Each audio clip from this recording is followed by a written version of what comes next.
Back in June, Malaysia destroyed Vietnam 4-0 in a crucial World Cup qualifier. The team looked unstoppable. Fans were celebrating what felt like a turning point for Malaysian football. But FIFA just ruled that victory completely illegal. 7 of Malaysia's star players used forged documents to get on the field. Now, they're banned for 12 months, and that dominant win might get erased from the record books. This is the story of how ambition turned into Malaysia's biggest football scandal, and what it reveals about the dangerous game of international player eligibility. If you want to join a group of friends who would take you dancing on a Friday night, then join the $4,400 and subscribe to the channel.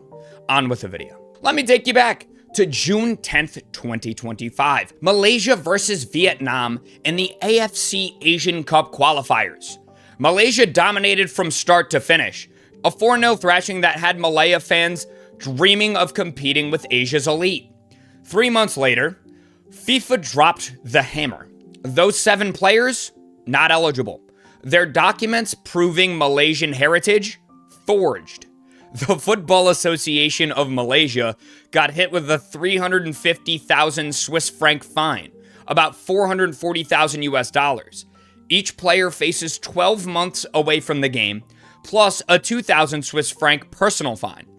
Their entire eligibility status is now under review. If these bans hold, they're out until late 2026. So who are these players? These aren't unknown guys. We're talking about serious talent brought in to elevate a national team. Facundo Garces plays for Deportivo Alavés in Spain. Gabriel Arrocha suits up for Unionistas de Salamanca. Rodrigo Holgado represents América de Cali in Colombia. Imanol Machuca plays for Vélez Sarsfield in Argentina. Then you have Joao Figueiredo, John Irazabal, and Hector Hevel, all with Johor Darul Tazim, Malaysia's powerhouse club. Foreign-born players fast-tracked for Malaysian citizenship based on claimed heritage. FIFA says the proof of that heritage was fabricated. Everything they did on that pitch became illegal the moment those documents were questioned. Malaysian football has been playing this game for years, bringing in foreign talent to compete with stronger Asian nations. Qatar did it, the UAE did it, they imported South American and African players and shot up the rankings. For Malaysia, sitting around 130th in the world, this felt like the only way forward. Under coaches like Kim Pengon, naturalization became the strategy. The problem: FIFA has strict rules. You need legitimate residency or blood ties. When you try to cut corners, this is what happens. Here's where I'll be honest with you. I'm not a fan of how loose these rules have become across international football. We see players switching nations like they're changing clubs. You have situations where historic colonial ties mean someone who's never set foot in a country can suddenly represent them. If France colonized parts of Africa generations ago, should someone with that distant connection who's never lived in France be able to play for them? I understand the complexity. Families migrate, identities are layered, people have genuine connections to multiple places. I'm not saying shut the door entirely, but what troubles me is when it becomes purely transactional, when citizenship becomes a commodity to boost a team's chances rather than representing a real connection to a nation. That feels like we're losing something essential about what international football is supposed to mean. So, how did FIFA find out?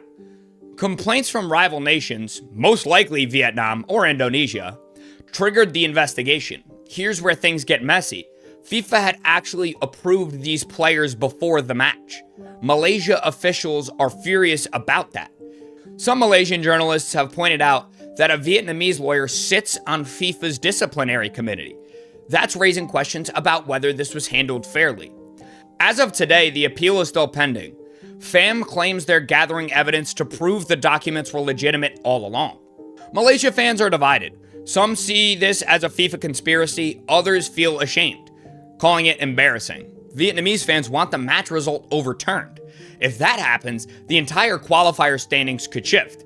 Malaysia could lose their path to the Asian Cup. This echoes past scandals. Remember Ecuador's Byron Castillo in 2022? Forged birth certificates led to point deductions and massive controversy. FIFA is clearly sending a message. We're watching, and we'll come down hard on document fraud. What comes next? If Malaysia forfeits that 4-0 win, their Asian Cup hopes take a major hit. The financial penalty stings. 350,000 Swiss francs is serious money for FAM. The reputational damage, even worse. For the 7 players, a year out of football could end their careers. These are players in their prime, and a 12-month ban is devastating. Globally, expect FIFA to tighten naturalization scrutiny. Every federation will be reviewing their processes. The message is clear. If you're bringing in naturalized players, your paperwork better be bulletproof. This scandal shows us what happens when the pressure to win outweighs the need to follow the rules.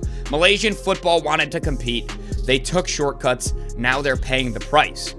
Will the appeal work? Could this decision get overturned? Or will we see the qualifier standings rewritten? The next few months will tell us everything.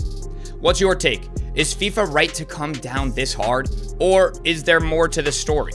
Let me know in the comments. If you want more deep dives into football's biggest controversies, hit that subscribe button and turn on notifications. Thanks for watching. I'll see you in the next one, baby.